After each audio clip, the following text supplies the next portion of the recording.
lot of vehicles in Astroneer. One of the most important things you can know about each of these vehicles is how fast they are. And so that's what we're going to be doing today. We are going to be testing the speed of each vehicle in Astroneer and ranking every single one of them from fastest to least fast. That is slow. But world-class jerk! How are we going to test the speed of these vehicles? After all, Astroneer doesn't have any unit of measurement for distance, or it doesn't, tell you how fast the vehicles are outright. So how are we going to measure the speed of the vehicle? Well, here on my survival save, my main survival save that is, I have a bunch of them because I'm a professional Astroneer player. Anyways, here on my main survival save, I have a path, as you can see right here, that goes between my main base and my power base, which is something I made for a random video. But regardless, there is a path between them. So what we're going to do is take every single vehicle in the game and time them from the starting point, which is my main base, to the ending point. Why am I wording this weird? Look, we're going from one base to the other. We're going to time it. And we're going to see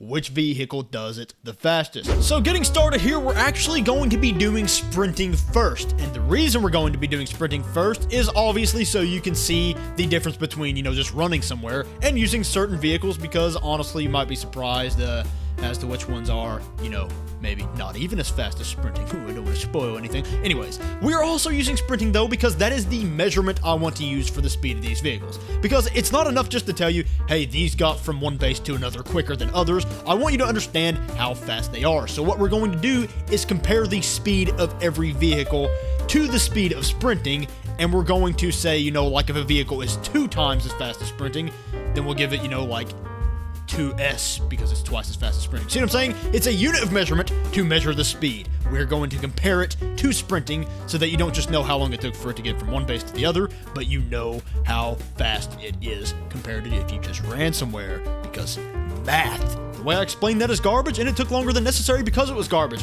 But I'm not going to retake this part of the video because I want to upload it today. Anyways, on to the first set of vehicles, which, yes, I'm doing this by grouping the vehicles up because there are like 11 vehicles, 12, I don't know. There's a lot of vehicles in the game, so if I did this one vehicle at a time, everyone would be sad and no one would be happy, you know what I'm saying? So that would be bad. But anyways, this is what I like to call low-tier vehicles. Stuff you can get pretty early on, and that would be the buggy, the gravity globe, which you can get really, really early on, and the tractor. And so we're comparing these because, well, that's what we're doing.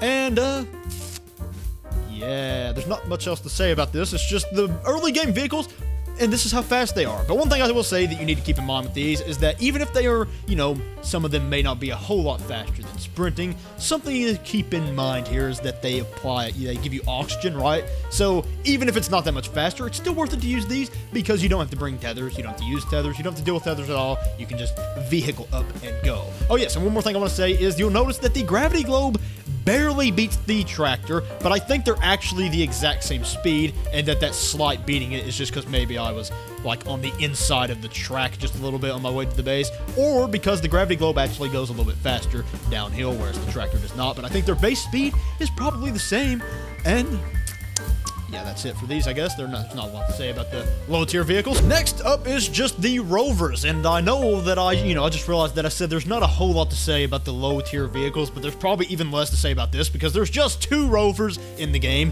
the medium and the large. All there is to say about this is, I'm not gonna lie, I was kind of surprised because these turned out to be essentially the same speed. There was 4 seconds less on the large rover, which again, with the variation that small, just 4 seconds when, we're talking about like whole minutes here, probably it was just something I did while I was driving that somehow made me go just slightly slower. Maybe I was stuck to the outside of the track a little more with the large one or something, but I'm thinking these are probably the same speed, which kind of surprised me because I expected the medium to be a little bit faster, but nope, the large is just better in every single way. So if you have the option between them, never use the medium.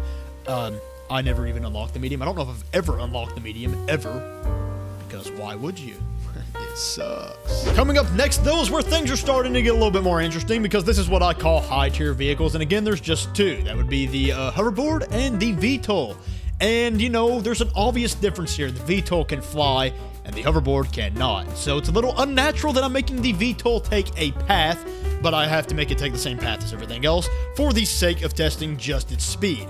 And something that surprised me here is that the hoverboard actually kept up. They seem to be just about the same speed. However, the VTOL does get a little bit slower around corners where the hoverboard doesn't, but it seems that they're actually just about the same speed, which again was kind of a shock to me because I would have thought that the VTOL is cut and dry, just a faster thing, because it gets pretty quick once it enters its like fast mode, I guess you could say. But I think the VTOL is just slightly faster, and also, of course, if you are going like through forest or over mountains, the VTOL is way faster because the hoverboard would have to go around or slowly climb over it. But for the sake of just raw speed, they're about the same, so that's pretty interesting. And now as for the last group of vehicles we will be discussing before we go on to rank all of them from fastest to slowest, and we will also, of course, apply the rating of how much faster they are than sprinting. But that would be the rail vehicles, and this obviously includes the rail engine and the CO, and the CO is just a rail engine that's faster. It's an acronym, I don't know what it means. CO is an acronym. But there is the rail engine, the CO, and obviously just the rail car, which is not even technically a vehicle, but it can drive on its own, and that is the one vehicle in the game that is slower than sprinting. It is ridiculously slow. Do not use this to transport yourself, only use it to transport items if you want to do that.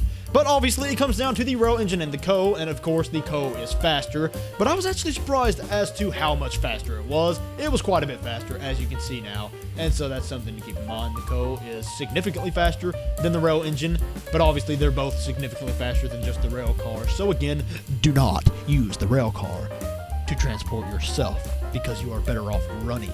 And so, my friends, you can see the list right here, right now, and it's not a fancy chart like I usually make, because today I'm feeling extra lazy, so I just took a screenshot of my notes. Sorry, not sorry, you've already watched more than half the video, so I got what I need from you. Alright, anyways, the thing that surprised me the most about this is that the CO is actually on top. I knew it was fast, pretty dang fast, but I actually thought the VTOL and hoverboard were faster, and instead they weren't even close. They were way slower, as you can see, at only 2.2 times the speed of sprinting, whereas the CO is a whole almost 3 times as fast as sprinting speed, which is crazy. And also the rail car being slower than sprinting itself is actually quite hilarious, but there it is down there at being 10% slower than sprinting, which is absolutely wild. Other than that, everything else is just about what you would expect, I guess, except for the fact that the large and medium rover are tied.